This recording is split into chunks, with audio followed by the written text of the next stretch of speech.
इस समय एक बड़ी खबर आ रही है और केंद्र सरकार ने देश में उज्ज्वला योजना के गैस सिलेंडर पर 200 रुपए की जगह अब 300 रुपए की सब्सिडी का ऐलान कर दिया है। लेकिन एक और बड़ी खबर इस समय आ रही है, इस खबर पर हम आपको जानकारी देंगे।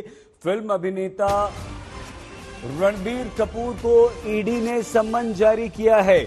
बड़ी खबर इस समय बॉलीवुड से आ रही है। 6 अक्टूबर को रणबीर कपूर को ईडी यानी कि एनफोर्समेंट डायरेक्टर ने ऑनलाइन गेमिंग के मामले में पूछताछ के लिए बुलाया है।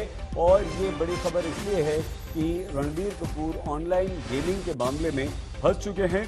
प्रवर्तन निदेशालय ने उन्हें समन जारी कर दिया है। कहा है कि 6 अक्टूबर को आप आइए, आपसे पूछताछ करनी है। ऑनलाइन गेमिंग से आपका क्या रिश्ता है, इससे आप कैसे जुड़े हुए हैं, इससे क्या आप पैसे बना रहे थे, क्या आप इस गेम में आपकी संलिप्तता किसी तरह की भी थी। ऑनलाइन गेमिंग का जो केस है उसमें अब रणबीर कपूर बुरी तरह से फंसते हुए नजर आ रहे हैं, क्योंकि प्रवर्तन निदेशालय ने, ईडी ने सम्मन जारी करके उन्हें बुला लिया है।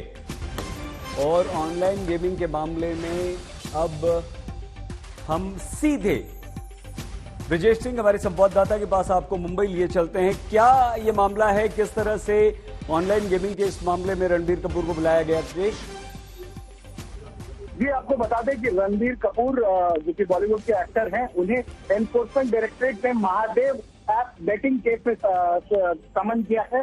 महादेव ऐप बेटिंग केस में जब ईडी ने इंक्वायरी की, इन्वेस्टिगेशन की, तो उन्हें यह पता चला कि महादेव ऐप का जो किंगपिन है, जो ये रैकेट चलाता है, सौरभ चंद्राकर, उसकी शादी इसी साल फरवरी में यूएई में हुई थी और करीब 250 करोड़ रुपए उसने बेटिंग से जो कमाए थे वो इस शादी में खर्च किए थे।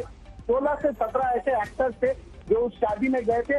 इसके अलावा पिछले साल उसने एक सक्सेस पार्टी भी रखी थी और उस सक्सेस पार्टी में भी बड़े बड़े एक्टर्स गए थे बॉलीवुड के, और इन सभी को हवाला के द्वारा पैसे दिए गए थे, हवाला के द्वारा पैसा डाइवर्ट किया गया था। और उसी सिलसिले में अब रणबीर कपूर को ईडी ने समन किया है। अक्टूबर 6 तारीख को उन्हें ईडी के सामने पेश होना है। तो इसका मतलब दिव्येश ये हुआ कि रणबीर कपूर की तरह और भी कलाकार हो सकते हैं, और वो कौन है?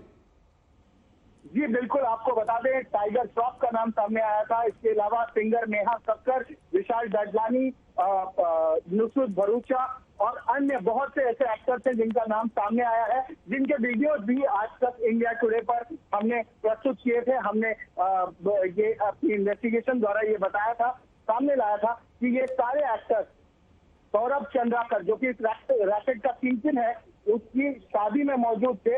उन्होंने वहां पर जाके परफॉर्म किया था और करीब 250 करोड़ रुपए इस शादी के फंक्शन में सौरभ चंद्राकर ने खर्च किए थे। वो अभी भी वांटेड है, वो इस वक्त दुबई में है और ईडी और भिलाई पुलिस, रायपुर पुलिस का उसके खिलाफ लुकआउट नोटिस भी जारी किया गया। ये दिव्येश कितना गंभीर हो सकता है रणबीर कपूर के लिए? किस तरह से फंस सकते हैं वो इस मामले में? जी, आपको बता दें, सही जो पैसा रणबीर कपूर या अन्य एक्टर्स को मिला है वो उसे प्रोसीड्स ऑफ क्राइम कहा जाता है, पीओसी, जिसे पीएमएलए के तहत कहा जाता है। मतलब एक जुर्म के तहत, एक क्राइम के तहत कमाया हुआ पैसा उससे रणबीर कपूर को डाइवर्ट किया गया, उसे उन्हें दिया गया। और वो पैसा इन्होंने कैश में लिया, हवाला के द्वारा लिया। और इसी वजह से अब रणबीर कपूर को ये सफाई देनी होगी कि ये उन्होंने लिया है तो कितना पैसा लिया है, उस पैसे का उन्होंने क्या किया, क्या उन्होंने उसका डिक्लेरेशन दिया था। हाँ, हम दिव्येश दोबारा आपके पास आते हैं, इस बारे में और जानकारी लेंगे। तो